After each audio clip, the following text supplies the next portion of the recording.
This is a story so raw, it leaves a knot in your chest, set beneath a wide, unforgiving western sky. It's a place where silence watches everything, and where broken lives cross paths without warning. It begins with a single step into the desert, small, desperate, and quiet, yet powerful enough to change two destinies forever. Before we kick off this adventure, don't forget to hit like on the video and let us know in the comments where you're watching from. You could not picture what he had done to her. No one could unless they had seen her at first light, unless they had noticed the blood crusted into her skin, the bruises blooming along her arms, the hollow shame in her eyes that no layer of dust could disguise. Mara Elridge was only 23, far too young to be carrying a terror that heavy. Yet she was long past being called a child. Since the day her mother was lowered into the ground, she had been locked inside a house that never once felt like shelter. The man who lived there was her stepfather. The neighbors had stopped asking questions years ago. Whenever raised voices spilled from that place, lanterns were quietly turned down. In a small frontier town, silence could be its own kind of cruelty. A man whose breath stank of whiskey, whose spirit was rotted through. He had never raised her. He had kept her like livestock behind nailed doors and barred windows. It began with words, then blows, then nights that dragged on far too long. That night, the night the desert itself seemed to pause, he came back worse than ever. Bottles clanged in his fist, madness burning bright behind his eyes. Mara tried to flee. He caught her. She pleaded. He ignored every sound she made. The struggle shook the floor, split the air with noises no one should ever hear. Wood splintered, cloth ripped, her breath vanished. When it finally ended, Mara lay still. She stared at the ceiling as if it might swallow her whole, and she did not cry. She had cried enough already. Instead, she dragged herself to the door, and then to the porch, then out into the open land, barefoot, directionless, driven only by pain. The hard earth scraped her knees. Cactus needles bit into her skin. Torn fabric clung to her shoulders like dust. She had no sense of time anymore. Above her, the stars smeared into a single ribbon of light. Every sound made her flinch, the wind a distant coyote, the pounding of her own heart. Still, she kept moving, because stopping meant remembering. Somewhere along the way, her strength gave out completely. Her body was nothing but cuts and bruises, now fresh wounds layered over old ones. Even the moon seemed unwilling to watch. She wandered through the dark alone, shattered until dawn. She collapsed beside a narrow trail, breath thin and uneven. The rising sun burned her skin. That was when she heard hooves, a shadow, a man, a horse. He was tall, older, built solid as rock. His face carried the marks of years and battles survived. Dust clung to his clothes, the same dust that ruled the land around him. A faded red scarf rested at his throat. One hand lay easy near the holster at his side. He was not just a rancher. There was something colder about him, quieter. Mara gasped. She grabbed whatever she could, dry palm leaves, and wrapped them around herself, crouching behind a scrub bush, trembling. Their eyes met. She could not speak at first. She did not know how. Then the words spilled out. "I'm begging you, hurry." She wasn't sure what she meant. Hurry and leave. Hurry and forget she existed. Hurry before she broke apart again. He did not turn away. He said nothing. He took a single step forward, and her heart seized. Who was this man? Would he harm her too? Or was he the first soul in years capable of doing the unthinkable?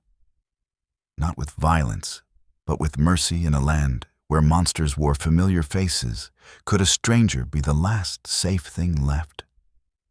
Or was that just another lie, waiting to happen? When Rook Calder first saw her, He did not think. He moved. Years of soldier instinct told him exactly what she needed. He slipped off his jacket and wrapped it around her shoulders, slow and careful so she would not panic. She shook like a leaf. Her skin was cold, her eyes empty, her lips cracked and dry. He asked no questions. He spoke no words. He lifted her gently, settled her against his horse, and turned toward the ranch. The ride passed in silence, the wind doing all the talking. Her head rested against his chest, and for the first time in many years, Rook Calder felt something stir inside him that had long been buried. He had carried wounded men before, hauled them off battlefields and into the dark, but this was different. This was not duty. This was something he had no word for. When they reached the ranch, he laid her down on an old couch beside the hearth. He built a fire, set water to boil, and fetched clean cloth from a trunk. She watched him through heavy eyes, unsure whether trust was a mistake. He never looked at her the way other men had. He simply worked steady hands, measured breath. When she woke again, she was wrapped in a blanket that carried the scent of cedar and smoke. Rook sat across the room facing the flames. He did not move. He did not speak. He remained there like a man carved from quiet. Her voice came out thin. "Why are you helping me?" He lifted his gaze, met hers briefly, then answered, "Because someone once helped me." She had no reply. For a moment, peace settled in a fragile kind, like glass that might shatter if touched. The days slipped by. Rook cooked plain meals, tended her wounds, spoke only when needed. She began asking about him, the medals hanging on the wall, the scars along his arms. He offered fragments. Battles that took everything. Survival that left him hollow. A life returned, but without the desire to stay among people. The ranch had been his place of exile until she arrived. Mara Elridge started helping where she could, cleaning, cooking, trying to repay what she had been given. Sometimes a smile crossed her face, brief as a shadow. Rook noticed. He pretended not to. But he did. At night, her screams still cut through the dark. He never stepped into her room yet. She knew he sat awake by the fire, waiting until the sound stopped. Two broken souls learning how to breathe under the same roof. Neither asking too much, neither fleeing. But the frontier never lets peace last. Somewhere beyond the hills, a man was asking questions. He wanted to know where the girl had gone, and he was willing to kill to find her. When the past rides back, does it spare anything? Would Rook stand between her and it again, or lose what little he had rebuilt? For a few weeks, life at the ranch felt almost ordinary. Mara laughed again, though it never lingered. Rook mended fences, fed horses, and acted as if the world beyond the gate had vanished. But peace out here was like smoke, solid until the wind shifted. One afternoon, the sky dulled to gray. Dust rolled across the hills. Rook was stacking hay when he spotted a lone figure moving along the dirt road. Heavy boots, measured steps. Something in the man's walk told him trouble was coming. Mara looked out from the window and froze, color draining from her face. She didn't have to say his name. Rook already knew. The man drew closer, clothes-torn eyes, bloodshot mouth twisted with hate. He stopped at the fence, fingers curling around the post. "You hiding her here?" he growled. Rook did not answer. He set the pitchfork down, wiped his hands, and walked toward the gate. The wind tugged at his hat. He didn't blink. "She's safe," he said. "Turn around." The man laughed, harsh and broken. "You think you can keep her from me?" Mara stepped onto the porch. Her hands shook, but her gaze held firm. "Leave," she said. "You've done enough." The words only fueled him. He shoved the gate open and lunged toward her. Rook moved faster than a man his age had any right to. Rook called her, caught the man by the collar, and slammed him backward into the dirt. For a heartbeat, they locked eyes breath-ragged, each carrying the memory of different wars. Then the man swung first. Rook blocked and struck back. The fight was sharp and brutal. The kind that ends before you realize it has begun. When it was over, the man lay in the dust, blood split across his lip, whatever pride he had left ground into the road. Rook pointed toward the open land. "Come back again," he said, "and you won't leave on your feet." The man spat, dragged himself upright, and staggered away. Before turning, he looked at Mara Elridge, eyes burning. "This ain't finished," he snarled. Then he vanished into the rising wind. Inside the cabin, Mara sat near the fire, trembling but alive. Rook handed her a cup of water, his own hand still shaking. "He'll return," she whispered. Rook nodded. "Let him try." That night, the wind never rested. Every creak of the barn sent Rook's hand toward his gun. Sleep never came. The desert stayed awake with him. Thunder rolled far off in the hills, the stillness before another storm tightening its grip. By morning, the air carried the smell of rain. Rook sensed it before clouds gathered. Out here, storms arrived twice, one from the sky, the other from the past. Mara was hanging laundry behind the barn when she heard it again. Hooves. Fast this time. Driven. Rook stepped out of the workshop, shotgun in his hands, jaw set. He didn't need to ask who it was. Some men announced themselves before they ever appeared. The riders stopped at the gate. One was the man Rook had already beaten. The other stood taller, cleaner, far more dangerous, a smile on his face that carried no warmth. Mara's voice dropped to a whisper. "That's him. Holt Brackett. The man who bought people."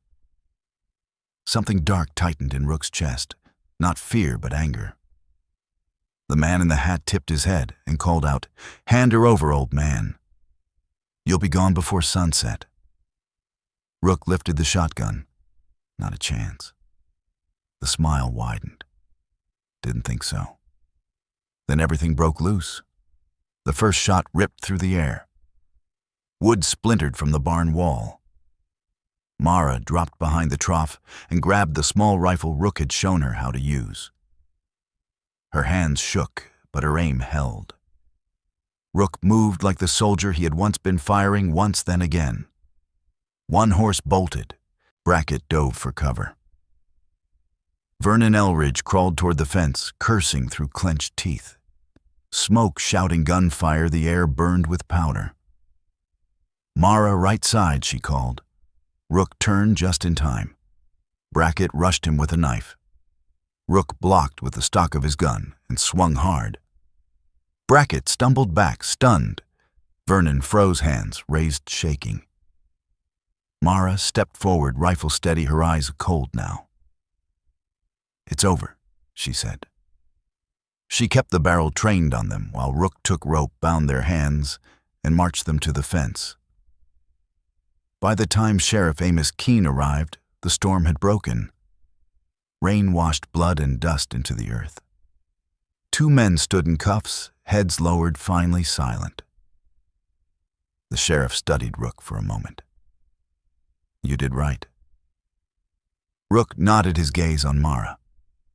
She stood soaked in rain hair, plastered to her face, but something in her had changed. There was strength there now, quiet and unyielding. Something inside her had shifted, something solid, something that would not fracture again. As the wagons disappeared down the road, Rook Calder remained at her side, beneath the low gray sky. "You can breathe now," he said. Mara Elridge gave a faint smile. For the first time in years, the wind eased and the rain softened.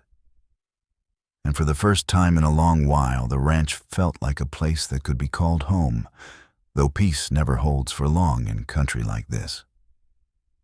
Because even when justice is settled, ghosts have a way of circling back. The rain stopped, yet the wind carried a distant sound, a horse far off across the land. Maybe it was nothing. Or maybe it was the beginning of something darker. The storm moved on, leaving the earth smelling of wet soil and smoke. Sunlight pushed through the thinning clouds, spilling across the ranch. Everything looked renewed, even the air itself. Rook stood at the fence, eyes fixed on the horizon. The wagons belonging to Sheriff Amos Keene were gone. The men who had brought shadow into their lives were locked away far from this place. For the first time in years, Rook felt a kind of peace that didn't unsettle him. Inside the house, Mara brewed coffee. Her hands still trembled at times, but her eyes held more light than before. She had begun humming again quiet melodies that drifted through the weathered walls. Rook listened and pretended not to. That sound mattered more than silence ever could. Days slipped into weeks, wounds closed, scars remained. Now and then, she spoke of leaving, starting somewhere new. Rook never tried to stop her. He only said, "Wherever you end up, make it better than what you left behind." She smiled when he said it.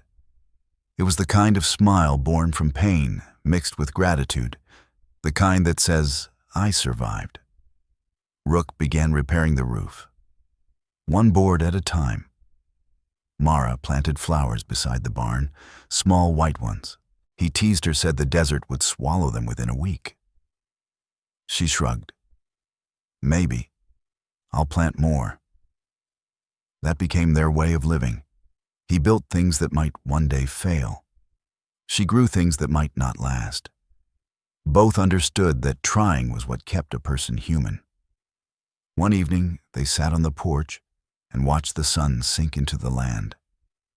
Mara studied the fields in silence, then finally asked, "Do you think people can truly start over?" Rook thought of war, of the Iron Spur Regiment, of the years he spent outrunning his own shadow. Then he said, "Starting over isn't about forgetting. It's about remembering without letting it destroy you." She nodded slowly. The orange light settled across her face, warm and gentle. Maybe that answer was enough. The world kept moving, but their story stayed. Out here, every scar carried a tale. And stories like theirs always asked the same questions.